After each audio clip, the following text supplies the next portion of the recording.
Surus, la entidad de los especialistas líder desde 2010, les ofrece este espacio.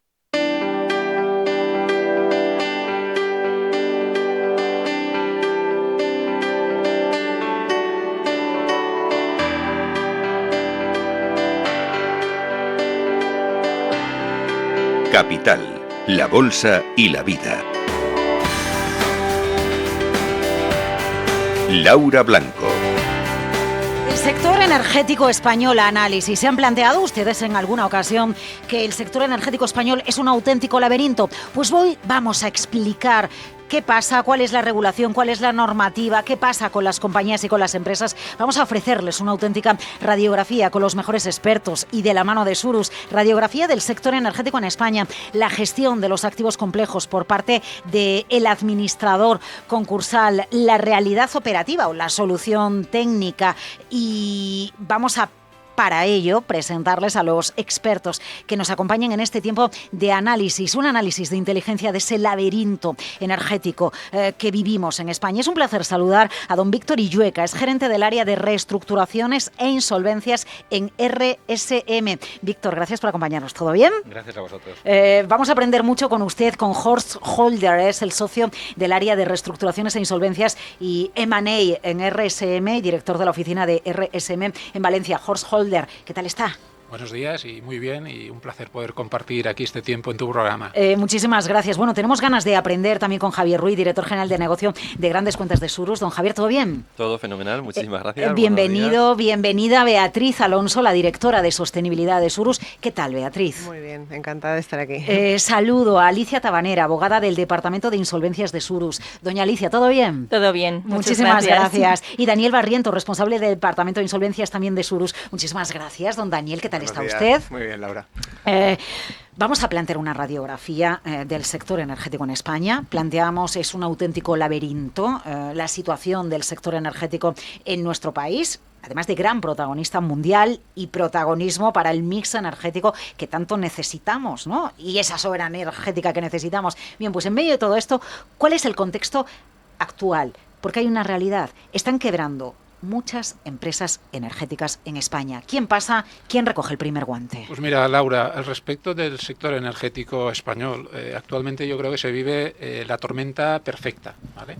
En base fundamentalmente a la coincidencia de tres factores. El primero de ellos es la alta dependencia regulatoria. Es un mercado absolutamente regulado, tanto en cuanto a la retribución, al tema de los costes que tienen que afrontar los operadores y también respecto al tema impositivo, los impuestos energéticos.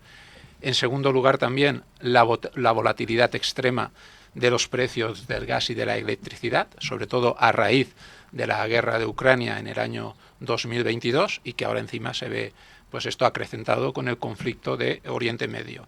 Y en tercer lugar, porque las estructuras financieras de muchas de estas compañías se encuentran apalancadas. ¿Qué significa? Que muchas de estas inversiones que hacían falta afrontar para estas compañías, pues se hacían pensando siempre a largo plazo, en plazos de 10, 15, 20 años, y siempre evaluando un escenario estable de futuro. Claro, al estar el marco regulado y los cambios regulatorios, pues lo que provocan es muchas veces son impactos directos en esas estructuras financieras, y en el momento en que haya algún tipo de ajuste a la baja, pues te va a suponer enseguida entrar en una situación muy complicada. En definitiva, las estructuras del sector eléctrico en España, sobre todo lo que son las industrias, es bueno, el mix que tenemos también de las distintas tecnologías es bueno. El problema es cómo lo tenemos regulado actualmente. Bueno, un factor crítico es la normativa, ¿no? Eso genera inestabilidad al final, es otra manera de decirlo. ¿Dónde estamos? A ver, ¿qué se puede hacer? ¿Dónde está el plano de la discusión y de la relación precisamente con la discusión de la normativa? Pues Adelante. precisamente es lo que estaba comentando mi compañero Horst. Al ser un sector tan regulado, es un sector, el de la cogeneración concretamente, que viene de estar esperando durante muchos años la espera de una ampliación del periodo de vida de esas instalaciones de cogeneración. Estas Bien. instalaciones que vienen de los años finales de los 90, de los 2000, tienen una duración de unos 15-20 años. Esas plantas están a la espera, muchas de ellas, de poder, digamos, prolongar esa vida útil. ¿Qué provoca? El hecho de que hayan pasado 4 o 5 años esperando estas subastas, que por cierto parece que van a llegar ahora para ampliar esa vida útil, lo que implica es que esas plantas no se hayan estado metiendo inversiones dentro por el miedo al no saber, por la incertidumbre. La incertidumbre, como todos sabemos, es lo que aleja a los inversores precisamente de proponer mayor inversión y hacer esos cambios que necesitan esas plantas para ser todavía más eficientes. ¿Podemos hablar entonces de un sector de cogeneración en crisis?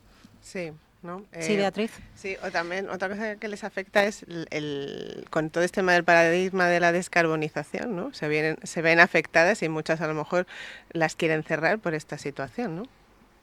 Sí, un poco entrando ya en el debate que habéis abierto relativo al sector concreto de la cogeneración, ¿no? Sobre todo es entender, ¿no?, qué es la cogeneración. ¿Qué es la cogeneración? Porque ahí sí, son plantas donde se produce electricidad, se recurre a materias primas, ¿no? Sí, realmente la cogeneración es una tecnología. Cuando antes hablábamos del mix del sector energético, pues la cogeneración es uno más, es una tecnología, y esa tecnología tiene la virtud de ser, en principio, la más eficiente en tanto en cuanto va a producir electricidad, va a producir calor útil para la industria, por eso la cogeneración está muy presente en el sector industrial, y va a aprovechar más del 90% de esa energía que está produciendo. La energía eléctrica convencional aprovecha la mitad. Por eso se dice que es tan eficiente y es un rasgo de competitividad para el sector industrial. Por lo tanto, lo primero que tenemos que entender que es una tecnología. ¿Cómo funciona luego esa tecnología? Pues la podemos alimentar de diversa forma. La podemos alimentar con gas, con carbón, con biomasa, con gasoil, con biomasa o con hidrógeno.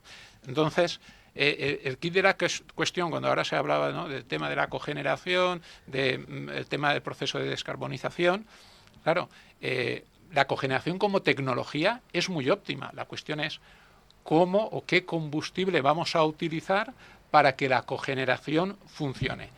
¿Qué pasa? Que efectivamente en el año 90 es cuando empieza la cogeneración a instalarse en España, que coincide con el desarrollo de toda la distribución de gas por territorio nacional, y tenemos plantas de cogeneración a lo largo de todo el territorio nacional. Creo que actualmente son sobre unas 600, desgraciadamente algunas de ellas pues paradas, por lo que analizaremos después de los cambios regulatorios, pero desde este punto de vista industrial empezó a trabajar inicialmente, digamos, con energías menos renovables, ¿vale?, con combustibles menos renovables, pero que en este proceso de estos 26 años hay un cambio dentro de ese paradigma para trabajar con otro tipo de combustibles como el hidrógeno, que son, digamos, más sostenibles. La situación a la que llegamos es que es verdad que estamos en un proceso de descarbonización, reducir emisiones de CO2, pero necesitamos energía, tecnologías intensivas que permitan mantener viva la industria. Como se daba por hecho,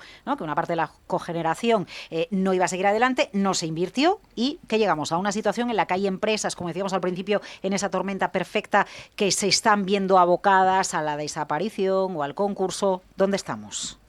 Bien, bueno, pues es cierto que cada vez más, como decían los compañeros, nos encontramos con empresas que presumiblemente pueden estar al final de su vida útil, que requieren mucho mantenimiento, mucho cambio, pero esto es real entre comillas, ¿no?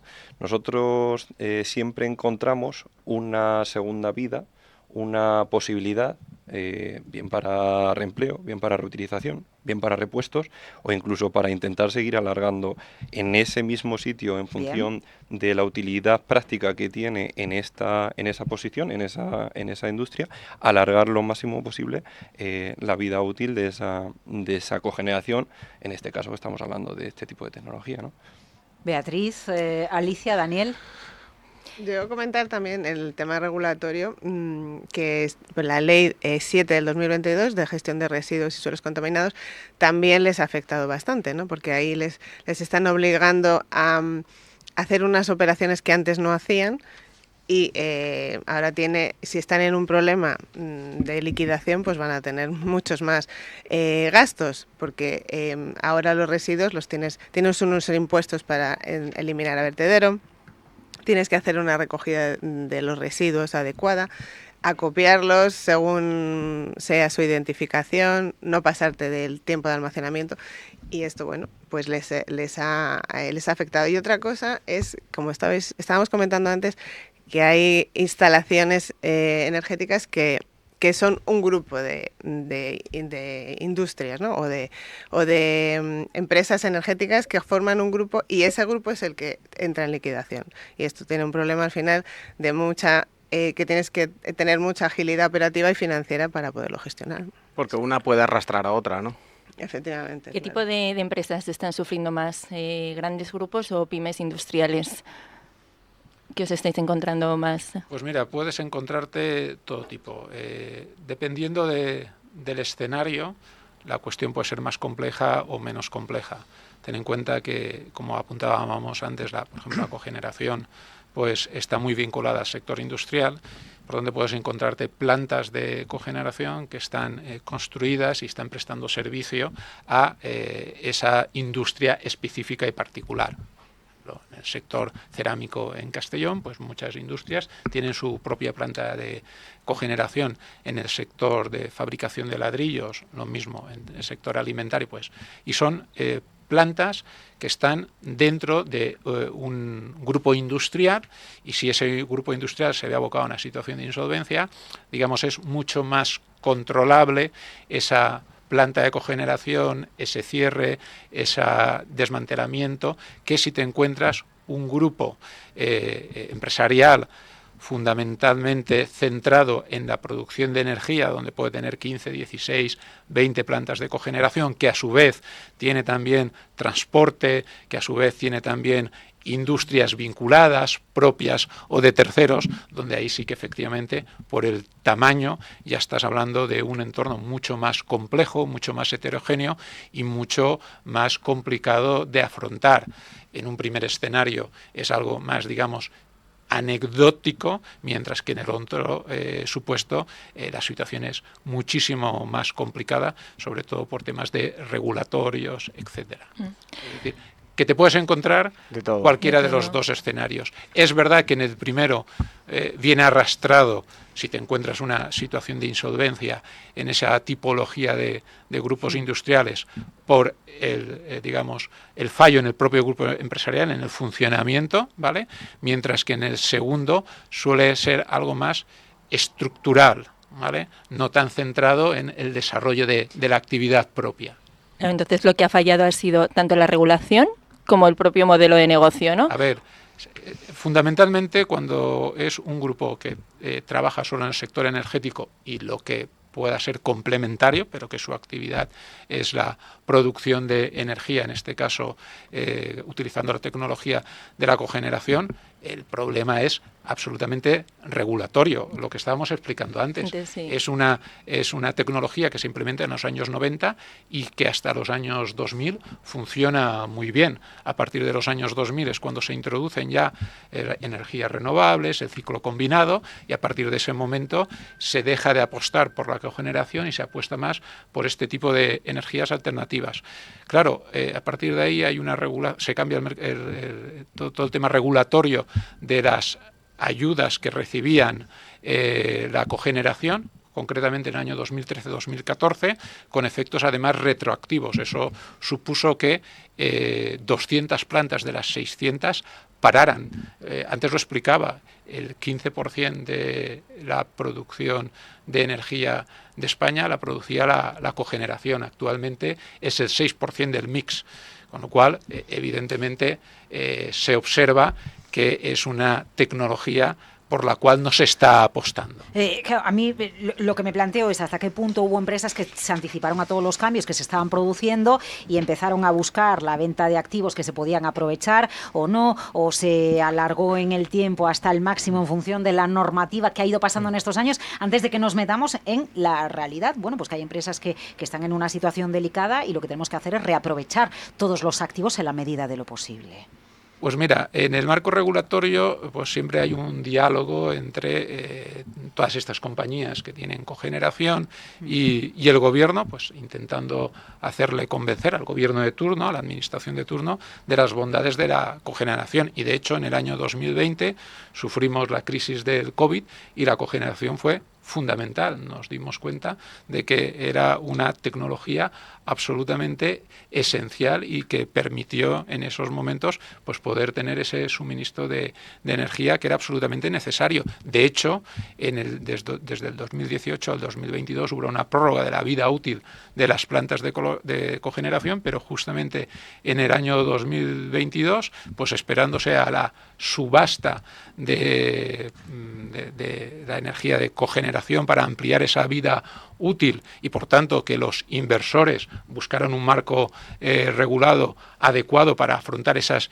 inversiones de reindustrialización de las plantas de cogeneración para ir a buscar combustibles, digamos, más sostenibles, no llegaban. Entonces, de hecho no han llegado, se han anunciado ahora que para este primer semestre del 2026 saldrá la tan peticionada subasta para la regulación de la cogeneración. Entonces, no es más una cuestión de haberse... O sea, no me quiero meter en otro capítulo, pero en un país en el que siempre se mira a Alemania con envidia diciendo allí tienen biomasa y nosotros tenemos muchísimos restos y a lo mejor podríamos aprovechar toda la infraestructura o estos activos. No es como cuando se nos dice, oigan, que el gas natural tradicional puede ser compensado por el gas renovable. Entonces, al final, si tenemos capacidad de generación renovable, podemos tener gas renovable. Con la biomasa es una cuestión de logística y estructura en España para que lleguemos a ese nivel de Alemania de biomasa. También pensando en la vida útil que tienen los activos si la normativa acompaña y somos conscientes de que de verdad nos creemos el mix energético. Laura, lo has apuntado fantásticamente bien. Es decir, es así. No se trata de que la tecnología sea mejor o peor, es una de las mejores tecnologías. ¿Cómo alimentamos? ¿Qué combustible utilizamos para producir esa energía eléctrica y ese calor? Incluso además es que la cogeneración produce frío, también no es casi trigeneración, ¿vale? Es cómo lo alimentamos. Claro, si tenemos unas industrias de hace 20, 25 años, unas plantas que hace falta una inversión bestial para afrontar eso, y ahora vamos a hacer, en vez de una desinversión industrial, una reinversión industrial, una reindustrialización, necesitamos invertir dinero. Si un inversor está dispuesto a aportar ese capital para cambiar la configuración de esa planta de cogeneración y que se alimente con otro tipo de combustibles más sostenibles, necesita un marco regulatorio estable para poder invertir a 10, 15 o 20 años. Y eso es absolutamente esencial. Y esa es fundamentalmente la causa de lo que ha provocado que muchas de estas compañías hayan visto abocadas a esta situación de insolvencia o concurso acreedor. Insolvencia, concurso, unidades productivas que tienen que venderse de manera urgente. Así que vamos a la siguiente fase para entender dónde estamos, la gestión de esos activos que son complejos. Beatriz, écheme un cable. ¿Por dónde enganchamos esto? Porque ¿cuál es el punto de partida? ¿Cómo distinguimos qué activos tienen esa segunda vida? ¿Qué se puede hacer? En base también a la reindustrialización que todos anhelamos en España, pero a la importancia de la estabilidad energética en la normativa energética. Aquí, bueno, hay mucho que decir, pero bueno, para centrar un poco el tema, al final lo que te estás encontrando es un problema, un riesgo, ¿no? Porque al final se para la planta, pero tú tienes ahí unos activos complejísimos, son equipos que pueden tener producto remanente, que puede ser un químico, pues tienes tuberías que están vacías pero no están inertizadas, residuos peligrosos mal inventariados. Te puedes encontrar el famoso pasivo ambiental de la contaminación de los suelos. Todo eso hay que gestionarlo y hay que saberlo cuando una planta se cierra, porque al final el siguiente que va a adquirir la planta tiene que saber la realidad de la planta, ¿no?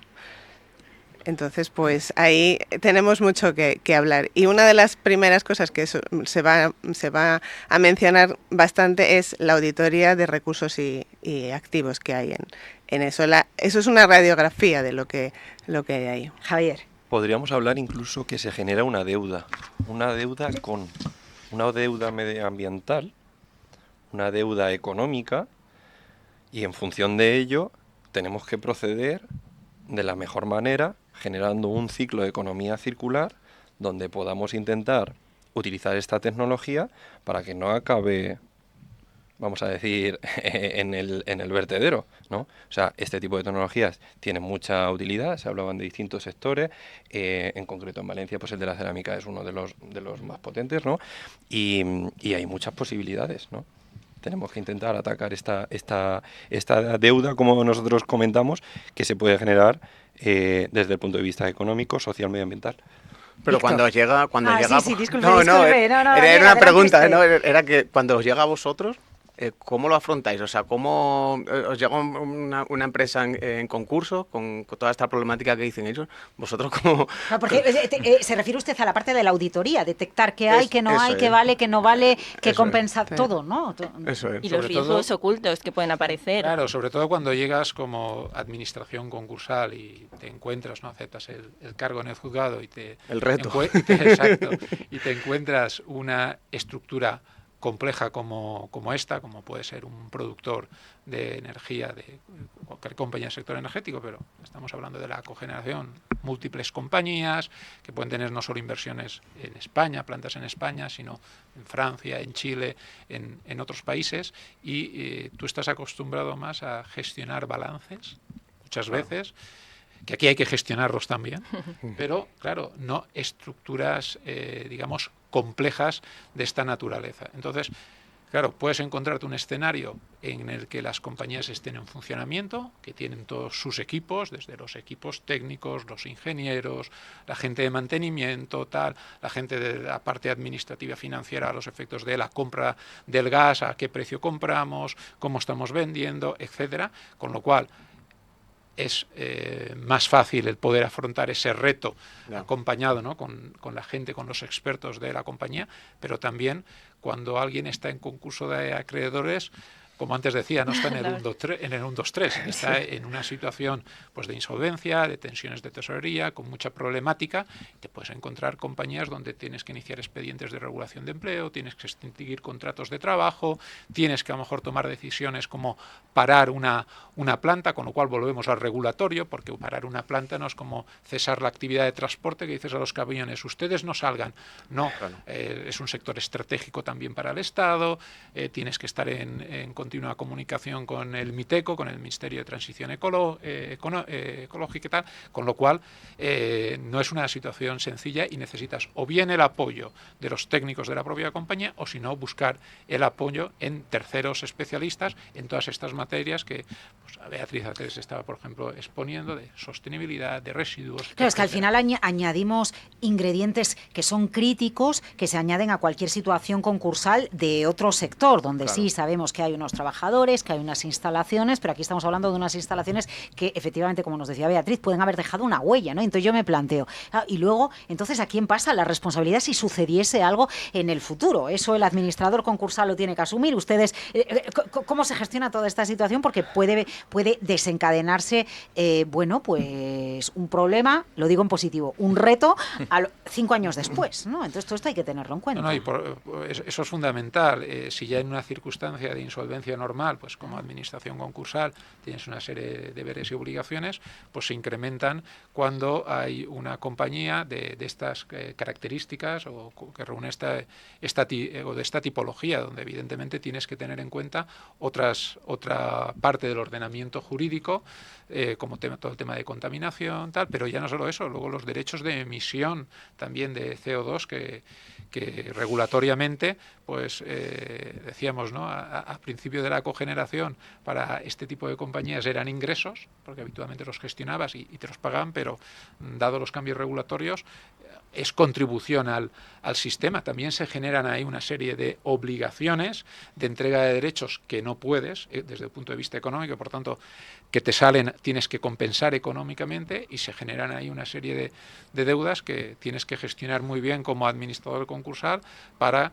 que si se impagan haya un motivo, una causa justificada, porque claro, después de la declaración del concurso se generan una serie de obligaciones de pago que tienen sus preferencias y que no puedes alterar el orden del pago. Al final, Horst, le voy a preguntar si los casos salen bien, porque tenemos tantas dificultades en este camino, pero eso déjelo para el final.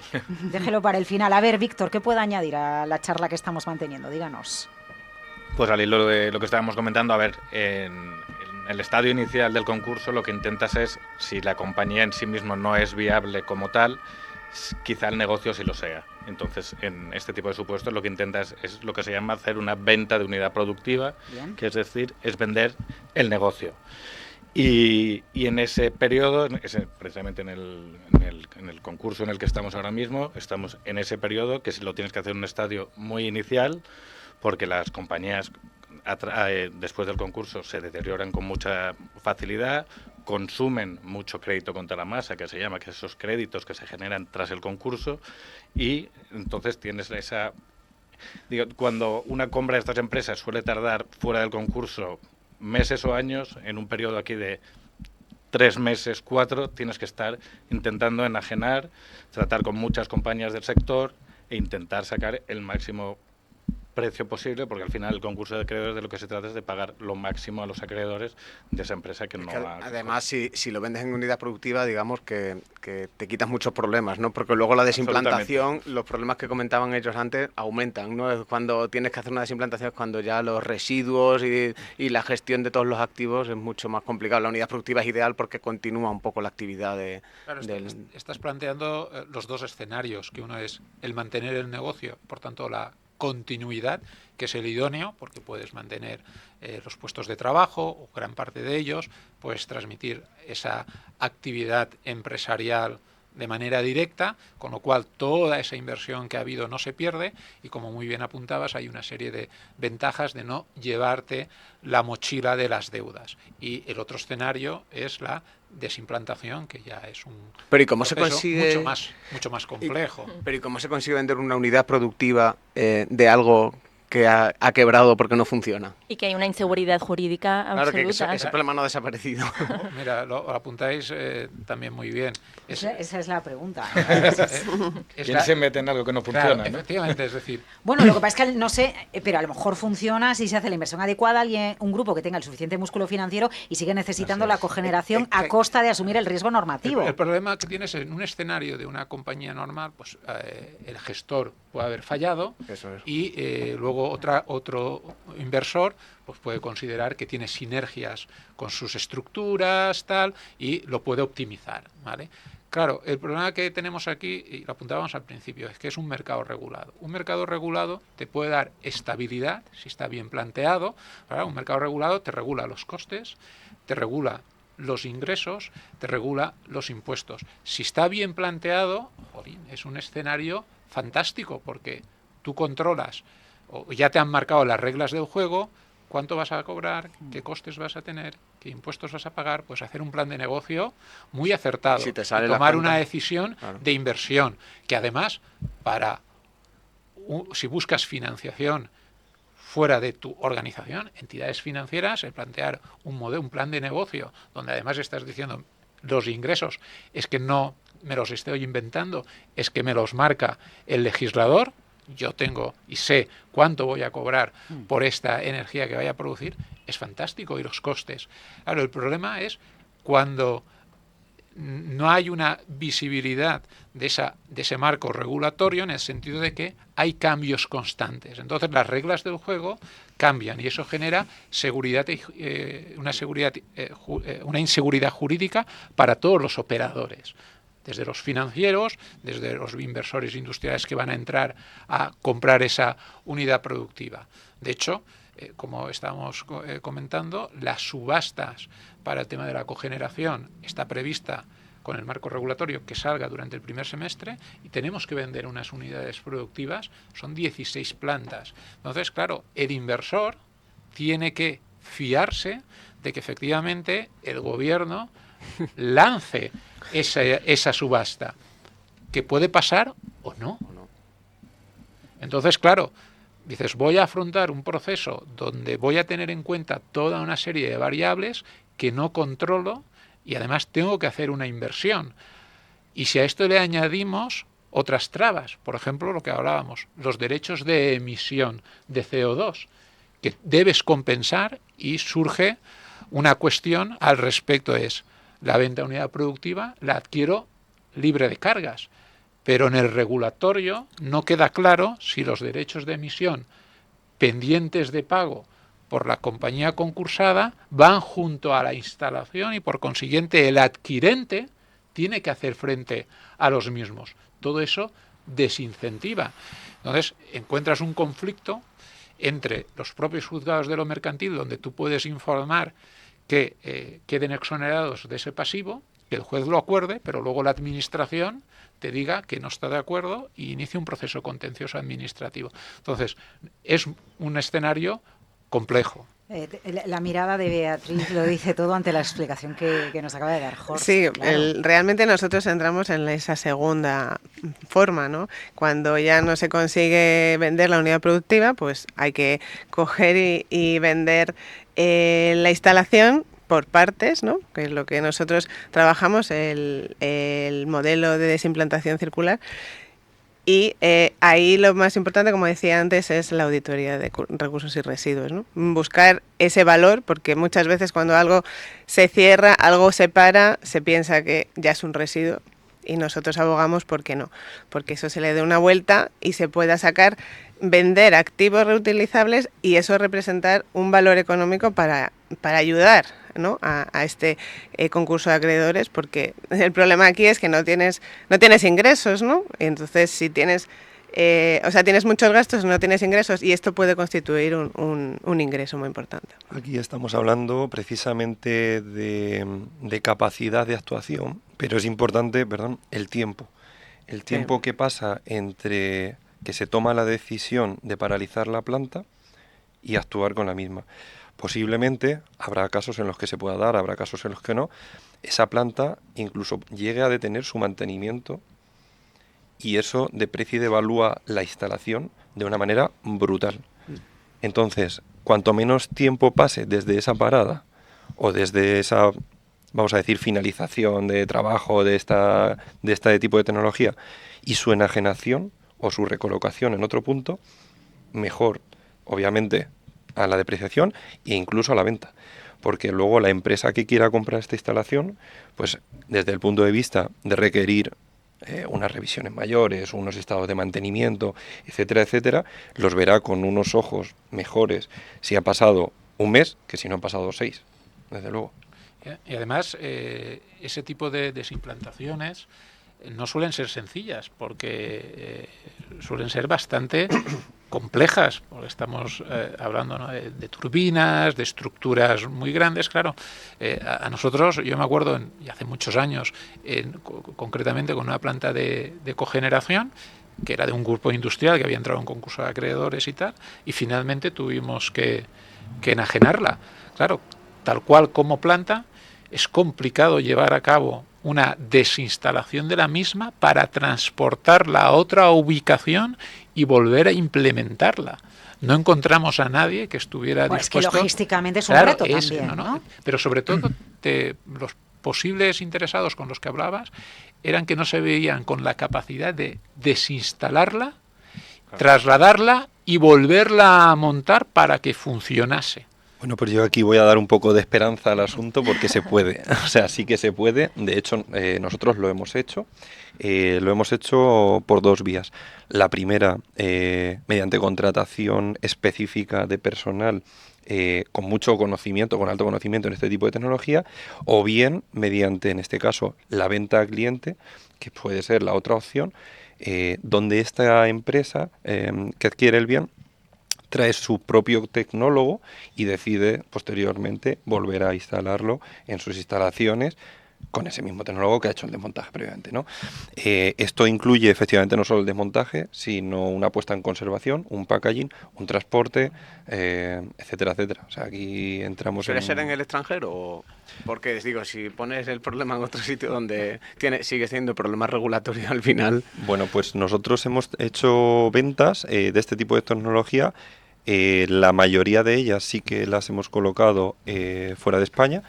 Pero bueno, también es cierto que, bueno, aprovechando las sinergias que se generan con otras plantas parecidas a las que puede tener un grupo, que en este caso es el que quiere enajenar, bueno, pues otra planta la puede querer tener como, vamos a decir, línea secundaria en distintos motivos, para intentar tener piezas para mantenimiento, para abrir una línea de trabajo paralela. ¿Se puede instalar en España? Sí, se pueden colocar.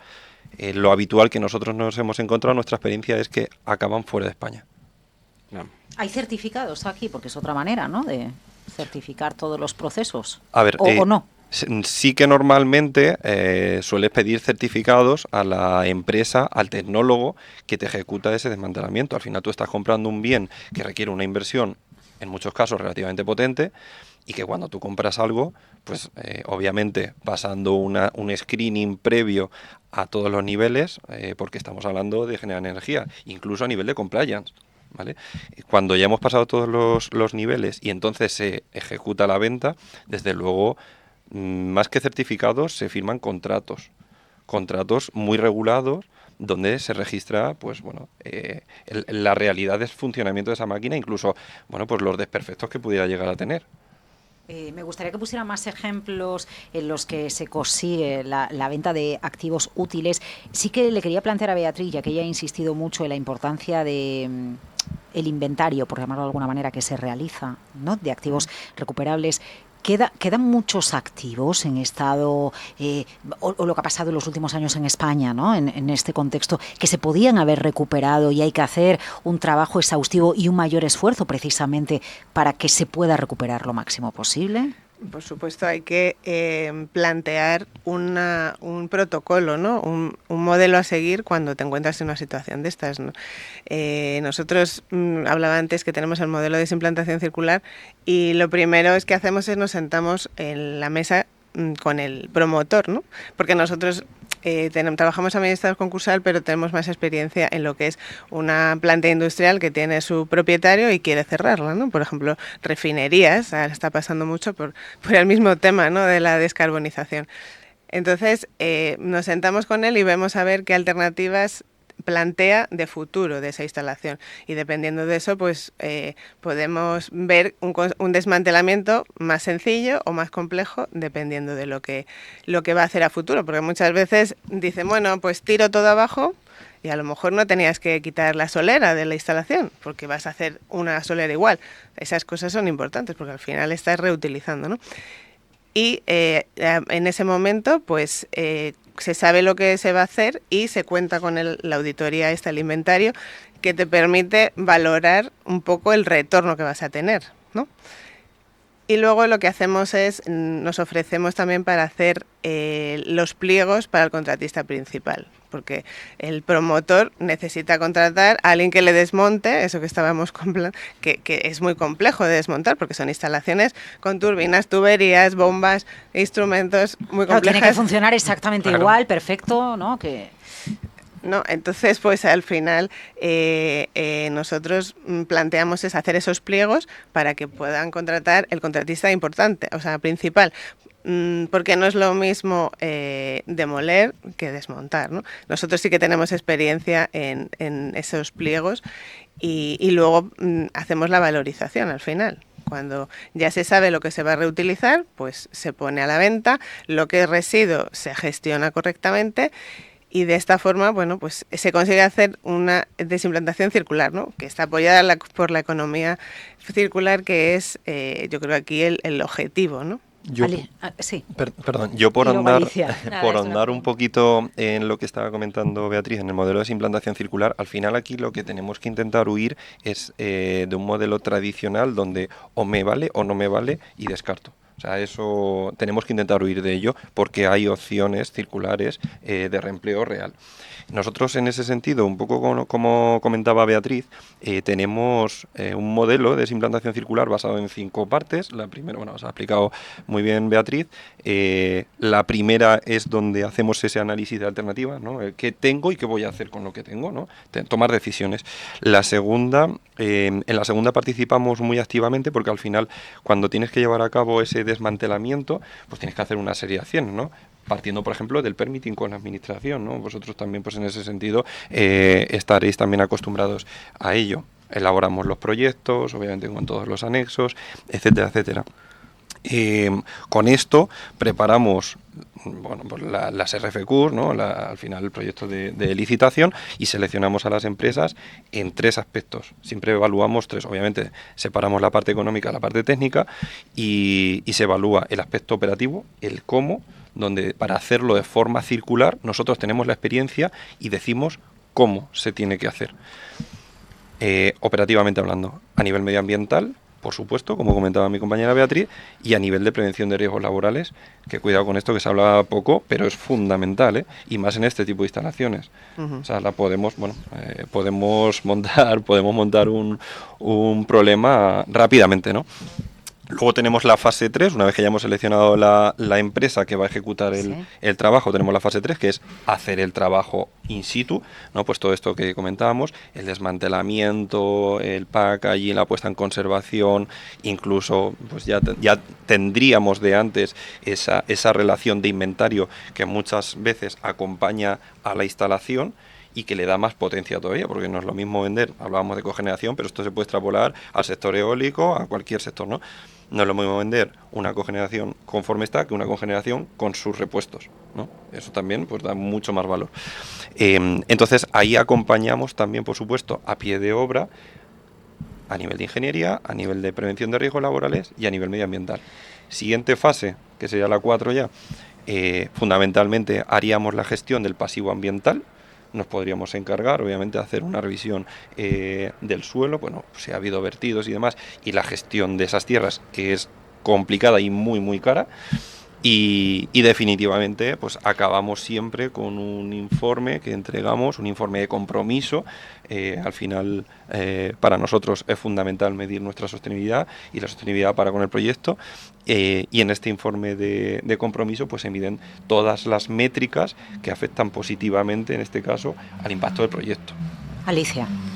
Nada, recabando lo que dice Javier y Beatriz, es muy importante estar muy bien asesorado, porque un error técnico en una planta puede acabar en una responsabilidad penal.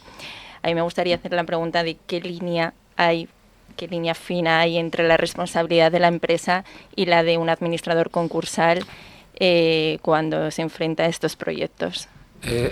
Aquí por lo que estaban apuntando, es un escenario, ¿no?, distinto al que hablábamos inicialmente de transmito unidad productiva. Estamos ya en un proceso, digamos, que vamos a liquidar esa instalación, vamos a iniciar todo ese proceso, y ahí evidentemente es cuando yo antes comentaba, ¿no?, ya no estamos gestionando balances, estamos teniendo que proceder a esa liquidación, a ese desmantelamiento de una estructura compleja, y es donde la administración concursal debe tomar consciencia, porque ahí habitualmente esto es en fase de liquidación, donde el órgano de administración de la compañía ha cesado y por consiguiente eres tú el responsable de administración, disposición de esos activos. Por consiguiente tienes que rodearte de técnicos que tengan una solvencia adecuada para poder afrontar un proceso de esta naturaleza, porque efectivamente conforme a la regulación tienes que evitar causar daños a terceros y evitar contaminaciones. Y claro, una mala gestión de un proceso de esta naturaleza iría directamente a la responsabilidad del administrador concursal, con lo cual, en base al cumplimiento de los deberes de diligencia, pues tendrías que buscar, en este caso, o yo aconsejaría buscar a unos técnicos que se encargaran de todo este proceso, y tú descargas, ¿no? Has cumplido diligentemente buscando a un equipo con un perfil adecuado y con experiencia para poder afrontar todo ese proceso, que además debe ir en beneficio de los acreedores, en tanto en cuanto de dinero, vas a que no poder sea otro maximizar gasto, efectivamente, ¿no? esa liquidación de activos. Sí, algún apunte. Venga, vamos a Yo- hacer yo- un balance Sí. de contexto. Yo quería Adelante. también apuntar una cosa, porque estamos hablando de cogeneración y parece que es algo, que es algo muy grande, que las personas que nos escuchan al otro lado igual les puede parecer un mundo, ¿no? Pero al final, dentro de una cogeneración, pues bueno, nos encontramos también equipos relativamente comunes. Pues te puedes encontrar bombas, te puedes encontrar válvulas, y Es posiblemente... decir, puede haber una cogeneración en una pequeña o en una mediana empresa. Por supuesto no que la estamos puede haber, de pensando hecho. solamente esas empresas de industria intensivísima, que son los grandes nombres o grandes players del mercado. Hablamos de tejido productivo de empresas pequeñas. Pues entiendo que antes Alicia o usted preguntaba también, ¿grandes empresas o pequeñas o medianas empresas? ¿no? Exactamente, o sea, aquí tenemos desde grandes a pequeñas empresas, cualquiera en su proceso productivo las puede emplear. Y no solo eso, hablábamos antes de vender la unidad productiva completa, pero el siguiente paso es vamos a vender por partes, ¿no? Vendiendo por partes, yo puedo coger, bueno, pues la turbina, o puedo coger de gas y vender la turbina de gas, pero me quedarán bombas. Igual esas bombas del sistema las puedo vender a empresas locales pequeñitas. Vamos a poner un ejemplo muy básico. Igual se la puedo vender al agricultor de turno para que saque agua para regar su Eso nos ha instalación, pasado. ¿no? Que nos ocurre, ¿no? O las tuberías, pues igual esas tuberías, bueno, hay que ver cómo son, ¿no? Y cómo están por dentro, y la tecnología que han utilizado, y calorifugados y demás. Pero igual se pueden utilizar para dejarlos dentro de la zona local o regional y que aporten valor en esa zona, ¿no? Ese aporte, ese impacto social también nosotros vemos ahí, que siempre que vamos a hacer un proyecto, las empresas que contratamos son locales. Y luego una cosa, como estaba diciendo Javier, es que ponemos a la venta activos de alto valor, muy tecnológicos, y pueden llegar a ellos a lo mejor un agricultor, ¿no? Que no tiene tanto dinero y tiene una bomba súper buena para regar su cultivo, ¿no? Modo de conclusión, venga, díganos usted, Javier, y vamos al modo conclusión en un minutillo, diga. Vale, nada, simplemente era por aportar. También incluso puede ser que haya llegado al final de su vida útil, que sería el peor de los escenarios, ¿no? Ya el último, en este Sí, caso, bueno. si hay que hacer la gestión como residuo, pues también en ese caso hay que tener en cuenta que hay una legislación detrás medioambiental que hay que cumplir muy claramente, ¿vale? Bueno, y luego la otra parte que ahí ya, creo que en alguna ocasión lo hemos comentado con Beatriz, que el diseño se realice ya ahora en las nuevas plantas pensando en que puede pasar todo esto, ¿no? Claro. Que entiendo que en esa pantalla al menos estamos también, ¿no? Nosotros estamos en el cierre, pero en lo del diseño... Bueno, no el diseño, no, pero digo El en diseño. el contexto actual, precisamente porque ustedes son expertos en el reaprovechamiento de los activos que puedan tener un valor, ¿no? Y al final eso es lo que ese plan de circularidad y de detección que usted nos explicaba tiene sentido también, ¿no? Claro, por supuesto. Aquí lo que hay que aplicar es la economía circular, y esto al final permite no solo un impacto reputacional, sino económico, o sea, lo más importante. Creo que Jos No, de hecho, quiere- lo que estaba apuntando Laura, efectivamente, parece ser que en la nueva subasta de cogeneración el modelo de plantas y de reindustrialización va en esa línea de planteamiento no solo de energías más sostenibles, como puede ser hidrógeno, la biomasa, sino también que sean instalaciones que luego puedan ser reaprovechables, efectivamente. El famoso Tenemos, ecodiseño. diga. El famoso ecodiseño también. El tenerlo en ecodiseño, cuenta, sí. básicamente. el ecodiseño. Nos queda un minuto. ¿Quién quiere hacer los honores? Daniel, Alicia. A ver, como conclusión. Como conclusión, se lo voy a dejar a ellos, que son los expertos, pero ¿cómo veis el sector? ¿Con optimismo o con preocupación? Bueno, pues no tenemos una bola de cristal, esperemos que con mucho optimismo. Yo lo veo con optimismo también. Yo creo que estos nuevos cambios con las subastas, y por lo que veo de interesados en todo este proceso, yo creo que hay optimismo. Yo Javier. creo que hay posibilidades, se ha hecho anteriormente, se está gestionando, tenemos conocimiento, y yo creo que también lo veo positivamente. Beatriz. Pues esto es fundamental, velar por la economía circular y con planificación. Muy importante planificar lo que vas a hacer, porque como no planifiques, al final te encuentras con un problema. Y anticiparse y buscar por esa segunda vida y velar por esa segunda vida de nuestros activos, siga o no siga el negocio adelante. Daniel, no se quede con ganas de decir sois algo. optimistas con que no va a haber cambios regulatorios con los distintos gobiernos, ¿no? Vale.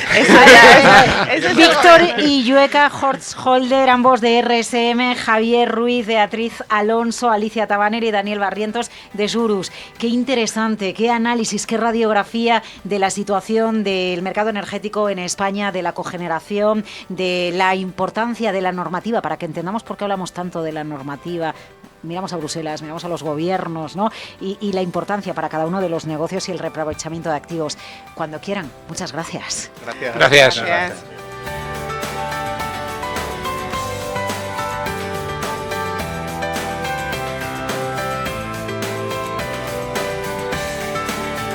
Capital, la bolsa y la vida. Laura Blanco. Surus, la entidad de los especialistas líder desde 2010, les ha ofrecido este espacio.